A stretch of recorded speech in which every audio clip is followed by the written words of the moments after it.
Suspense.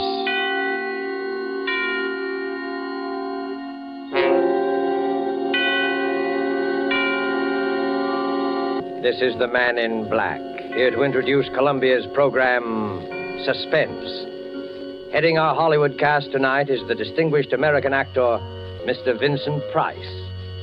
Tonight's suspense play, which presents Mr. Price, and which is produced and directed by William Spear, relates an episode of recent years in the unfriendly Nazi capital of Berlin. The strange death of Charles Umberstein by E. Jack Newman is tonight's tale of suspense. If you have been with us before, you will know that suspense is compounded of mystery and suspicion and dangerous adventure. In this series are tales calculated to intrigue you, to stir your nerves, to offer you a precarious situation, and then withhold the solution until the last possible moment. And so, with the strange death of Charles Umberstein, and with the performance of Vincent Price, we again hope to keep you in suspense.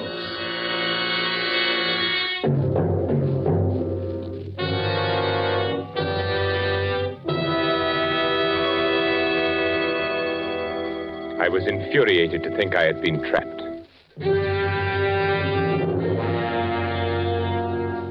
The thought that someone had discovered my intentions maddened me to the breaking point. Nothing had slipped. Everything had run smoothly as I had planned. No evidence, not the slightest trace, nothing. And yet, I was trapped. Trapped? But why? How? Let me see. Papers in my briefcase, train ticket, information forwarded safely to my office. And he knew. How? But he did know.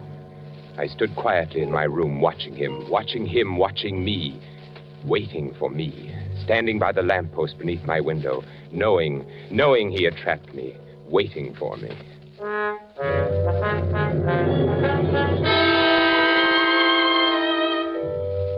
I recognized him almost immediately, Captain von Hind. Once before I had seen him briefly in Herr Miller's office. I had been working on some corrections. Herr Miller was escorting him through the plant on an inspection tour. They stopped for a moment outside my office. I glanced up as Herr Miller gestured my way through the partially open door. Aha, Herr Hauptmann. Das ist unser neuer Architekt. So, ist Ihr neuer Architekt? Well, here it was. They were talking about me. My heart stopped. He was explaining how I had been recommended by the Führer himself, my qualification. They continued on their tour. Herr Miller explained later when I went to his office. Aha, Umberstein, there you are. Herr Miller, you sent for me? Yes, Umberstein. This morning, when Captain von Hind and myself passed by your office, I knew it was you. You knew it was me? Yeah. Captain von Hind is head of Gestapo intelligence in this area. He was conducting a routine inspection this morning, and it was he who suggested that Well, since your recommendations were by the Führer himself... Yes? Your work here has been excellent. I knew you were the man when I passed by today. My work? Huh? Oh, no, of course, not that. Why, you have become one of our best men. Oh, thank you, Herr Miller. No, this is it. Yes, Herr Miller. Through various posts, we are releasing more prints on munitions areas in this country and other countries. Huh? You are to be in complete charge of their release from the war. I understand, Herr Miller. As a citizen of the Reich, I am greatly honored that I have been given such an opportunity. An opportunity to show your loyalty. An honor. I will give you the combinations. You will see that no other person enters the war. Of course, Herr Miller. One moment, Umberstein. Yes? I think I should tell you that a few months ago, in one of the neighboring plants, the Gestapo apprehended a spy. Yes?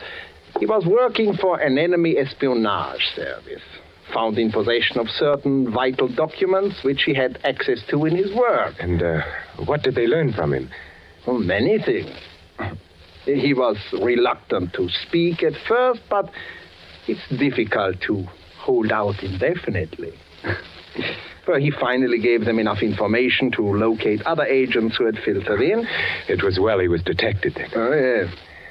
The Gestapo is still on the alert for some of his co-workers, still expected to arrive.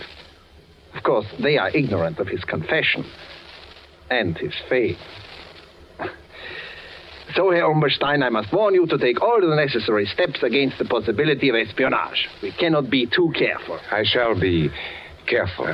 In you, Umberstein, is exemplified the efficiency of the Third Reich.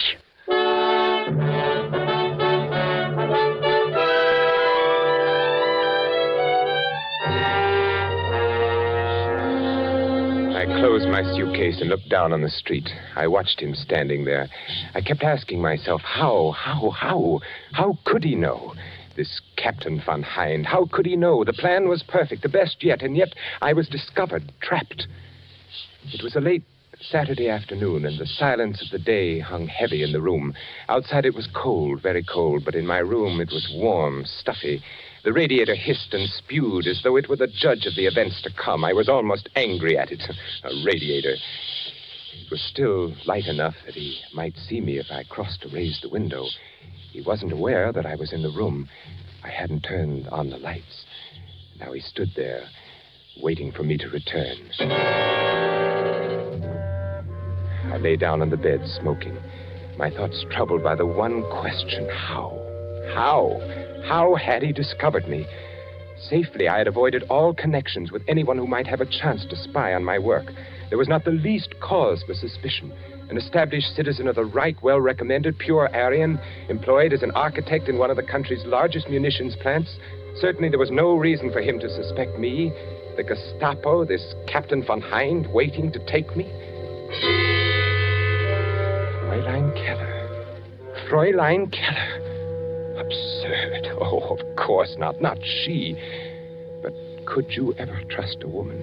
Fräulein Keller. Did I give her any reason at all?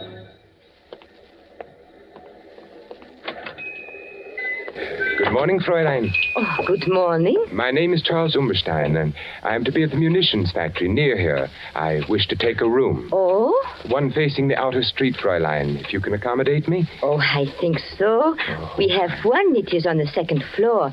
Overlooks the street corner. Oh, fine. I'm glad. It looks comfortable here. Small and comfortable. Oh, yes. You will like it, I'm sure. I am the owner and manager here. Fräulein. Sign here, please. Yes, of course. There you are. Thank you. Otto, would you show Herr Umberstein to his room?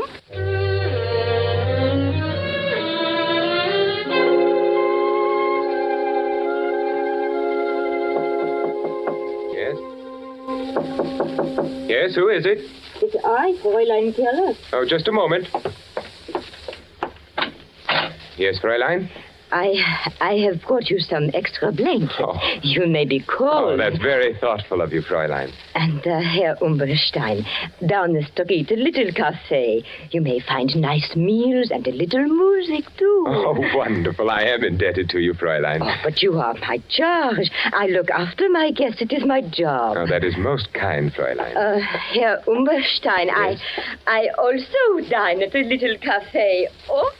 Oh. I hope I see you there. Here's to you, Fräulein, for your wonderful hospitality. Oh, to you, Herr Umberstein. Fräulein, it's growing late. I must be off. I have a great many things to do tomorrow. Oh, and so do I. Oh, it has been a wonderful evening. Wonderful. Yes, wonderful. Here's your coat.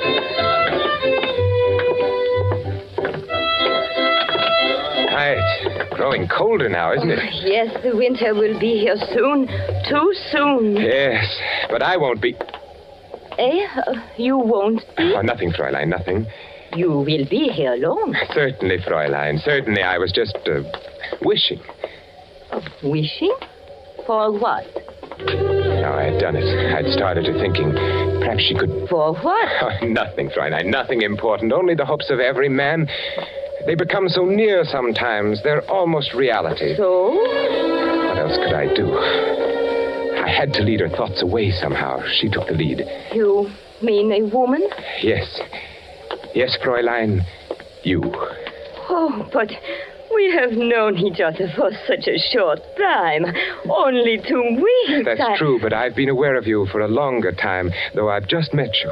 Oh, Herr Umberstein, Charles. Oh, Charles?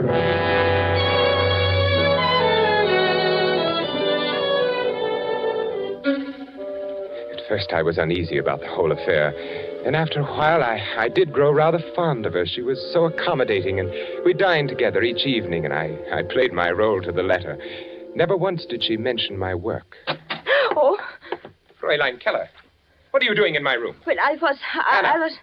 You've been looking through my papers. Why? I was looking for something. But what right have you? What are you looking for? I was looking for a letter. A letter? What letter? One that you haven't got. I thought perhaps you might have it. Now, out with it. A letter from a woman. Very well, Charles, if you must know, I suspect you of not being filthy. She was actually looking for a letter from some woman. Any woman. She didn't trust me. She didn't trust her Charles.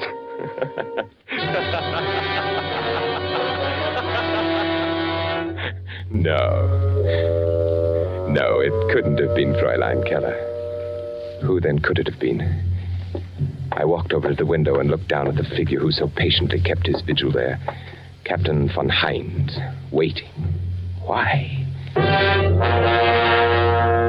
There had been something wrong with the passport, but no, that was perfect, not the passport. All passengers will report to the trainmaster for passport examination. Yeah, all in order. You can take your luggage to Berlin. Yeah, this way. Next. Next. Here you are. Name? Charles Umberstein. Residence? Berlin. Nationality? German. All in order. Picture, luggage, all in order. Thank you, trainmaster. You must be careful, you know. When may I catch my train for Berlin? It should be by any moment. Next. As I stood there in the shadows waiting for my train, I examined my passport again, as I had done 100 times before. No one would have any reason to doubt anything so genuine as that. All passengers for Berlin! All passengers for Berlin! Guard, must we stand passport inspection again? Yeah. The Army intelligence will accommodate you on the train. Jawohl.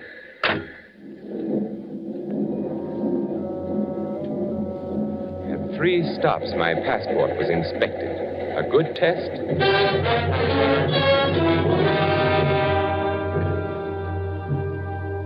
If the passport had been suspected or investigated, it would only prove that I was Charles Umberstein.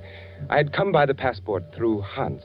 At the time, Hans was employed as an Austrian customs inspector. This gave him access to many such passports. According to Hans, there had been a person named Charles Umberstein who had suddenly disappeared in 1936. Since there had been no friends or relatives to make an inquest, well, you can see. No, I was Charles Umberstein. Why, I even resembled the badly scarred photograph on the identification card. From the front view, he was evidently a large man, big shoulders, large head, wore a short Prussian haircut. Yes, I certainly looked enough like the photograph. Passport was flawless. He couldn't have discovered me through that, this von Hind.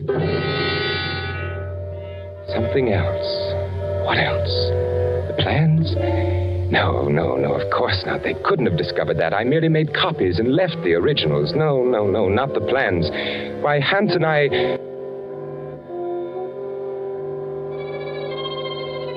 Hans. Oh, no, not Hans. Never. We'd worked so well together. Oh, no, not Hans. A strange, silent boy, perhaps, but surely...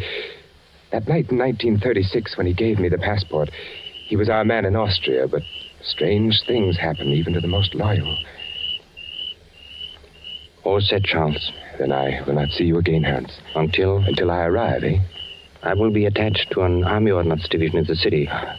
You will receive additional information on the first day of each month. From you? Yes. There's a hotel not far from the factory. Here is the address. Fräulein Keller runs this hotel. Yeah. Now, on the second floor in one corner sits a mahogany table. Yeah. On it are a set of silver candlesticks. 4 of them.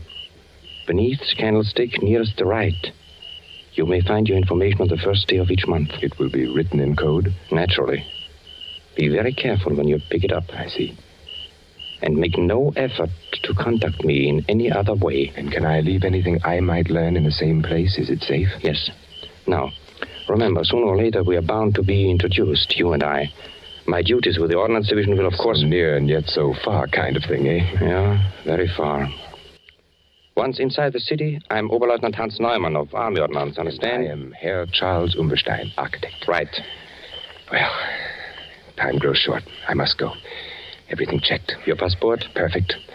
I even resemble the photograph. The Kanzler, don't you think so? Yes, not bad. Very considerate of Umberstein to have looked this way. Tickets? Right here, through to Berlin. I report to Franz Miller in the munitions factory, produce my credentials. He's been expecting me. I haggle a little about the salary, then I accept. At first opportunity, become acquainted with MB plans. And I will see that you are highly recommended from a reliable source. Just as a matter of curiosity, Hans, who will recommend me? Oh, you needn't worry, Herr Umberstein.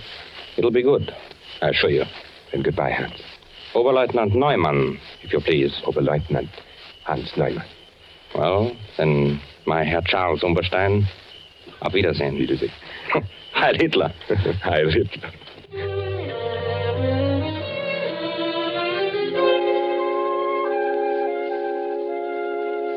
Yes, everything Hans had said came about. I picked up my information each month at the little hotel. I left an occasional report for Hans. It was the only way we ever communicated. And then Oberleutnant Hans Neumann began to appear in Franz Müller's office. And eventually Müller introduced us. In fact, Hans was with Müller quite frequently, and they dined together regularly. Hans played his part well. But one day, something was worrying him. I will wait here for you, Miller. I'll be with you in a moment. Ah, Herr Umberstein. It's good to see you again. Lieutenant Neumann. Herr Miller speaks very highly of your work here. Thank you. Be very careful of this Captain Van Hind. There's something wrong. I don't know what it is. He looks at me very strangely. And there is something I recognize about the man.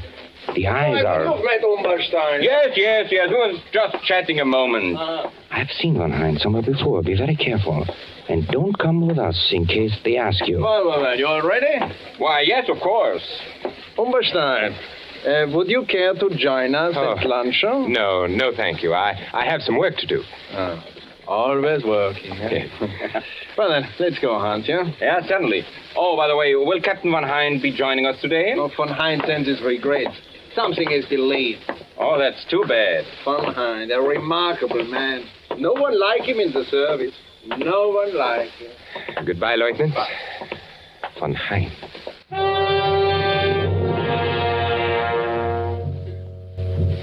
Such a brief warning. Curt and sinister. Hans was frightened. He would never have taken the chance to speak to me if he had not been frightened. Something that he recognized about Von Hind. Saturday was the first of the month, and there was no information at the hotel. Hans didn't appear again to lunch with Herr Müller. Something was wrong. Something had happened to Hans. Today I found out. We will enjoy ourselves today, Umberstein. Yes. We should lunch together more often, you and I. I like good company when I eat. Good food, good company, good digestion, Herr Müller. This is a wonderful restaurant that we are going to. You know, they serve Norwegian smoked salmon that is exquisite. And cheap, too. Nothing like these new foods we are getting from Norway. I've heard of Norwegian salmon. And this is the best. You and Oberleutnant Neumann dine here often, don't you? Hans Neumann, yeah. We came here often, yeah. Hans Neumann will not come here for a long, long time again, I'm afraid. I don't understand. Yeah, you don't. You remember Captain Von Hind? Oh, yes, the Gestapo man who was inspecting our factory a few weeks ago. Yeah, a most efficient man. He has apparently been observing Hans Neumann for some time. Oh? Oberleutnant Neumann is being detained by Captain Von Hind now. Was he... He was a spy. A spy? How do you know? Von Hind arrests only spies.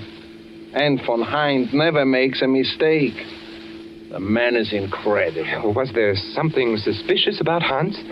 There's something suspicious about everyone to Von Hind.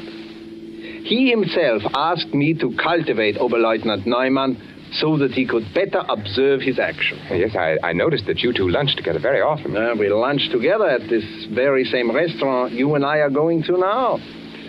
That made it easy for Von Hind. Easy?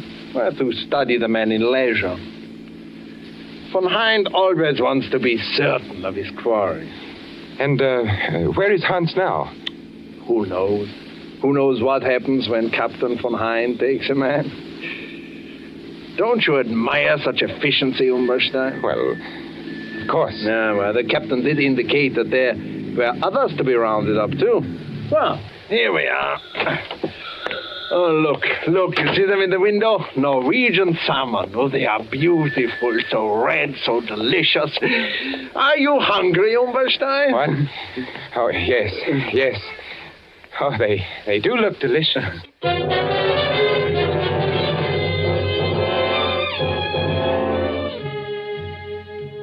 Captain von Hind. I looked at him out of the window again. I could see his breath now. It was growing very cold. He was well dressed in neatly tailored overcoat and dark hat. It was too dark to tell the exact color. The only thing I was sure of were the hands and the gloves on the hands. Heavy, thick, powerfully mounted prongs encased in a gray, tightly fitting material. Style, lines running across the back. I noticed when he lifted them to light a cigarette. What beautiful weapons. His back was to me. I couldn't help but admire the fine breadth of his shoulders and the thick, closely barbered neck. He stood quietly by the lamppost, smoking, watching his breath and the smoke battle for existence in the icy air. Once when he turned to look up at my window, the single eyeglass he wore caught the reflection of the light. I wondered how much he weighed. Carefully, I retraced each step over again in my mind. I couldn't find the flaw that made me a marked man. The absurdly easy way I had gone through Mueller's office carrying an innocent-looking bundle of blueprints, then to the vault, the superstition of copies. No one could suspect what I had done. No one had any reason to. Why then was I trapped?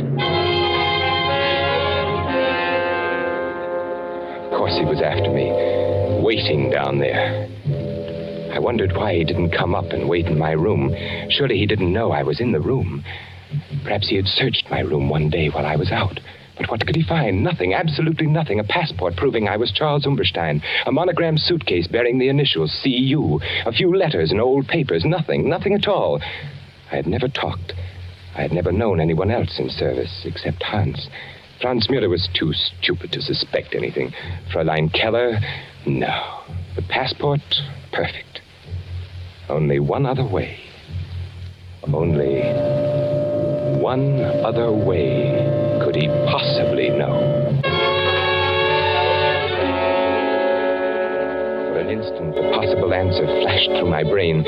For a full 5 minutes, I watched him very discerningly. Could it be?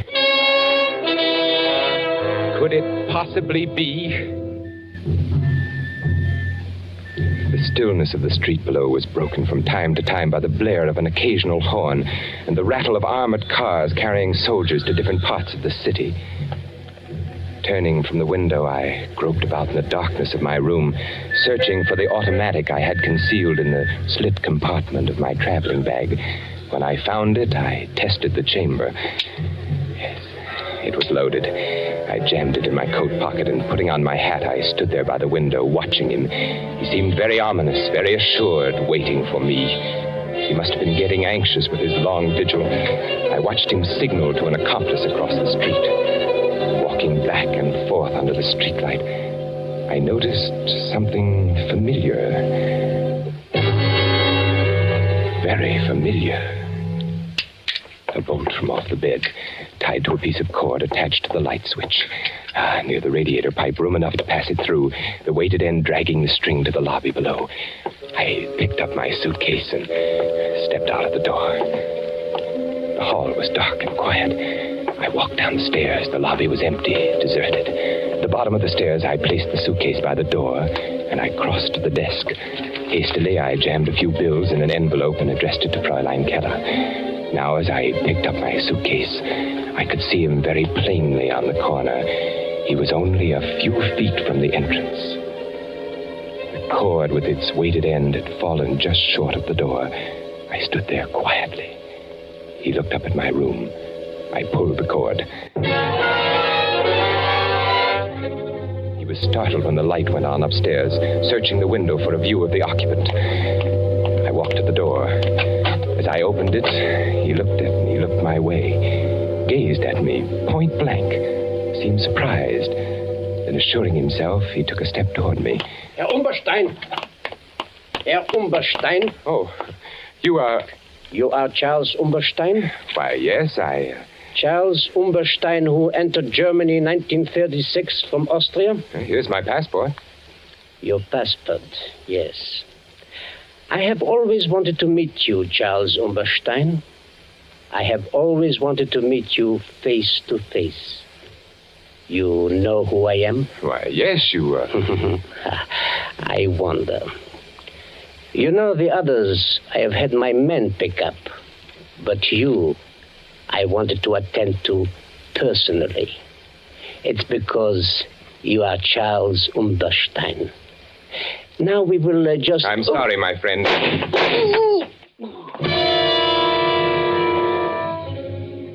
He sat down hard on the curb. He looked up at me, mumbled strangely, then fell over with his head in the gutter. His hat fell off, and I saw that his hair was closely cropped. There were other people on the streets. I ran till I was out of breath.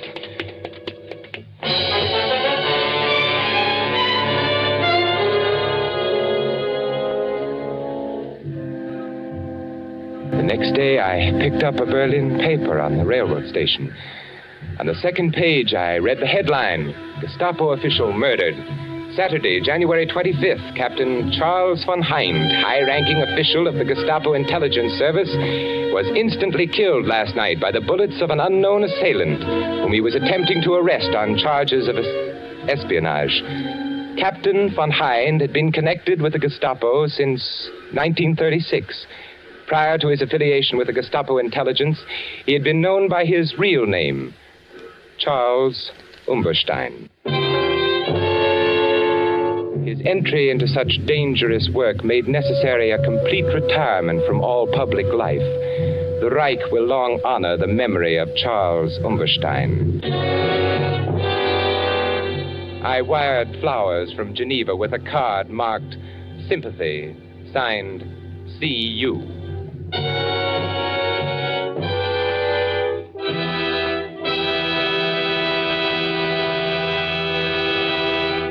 And so closes The Strange Death of Charles Umberstein by E. Jack Newman, starring Vincent Price. Tonight's tale of suspense.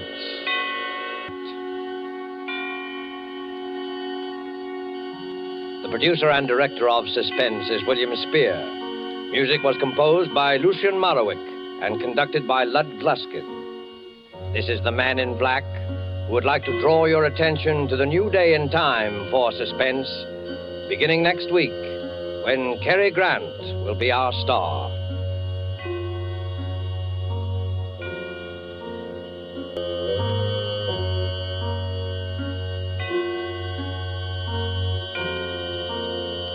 This is CBS, the Columbia Broadcasting System.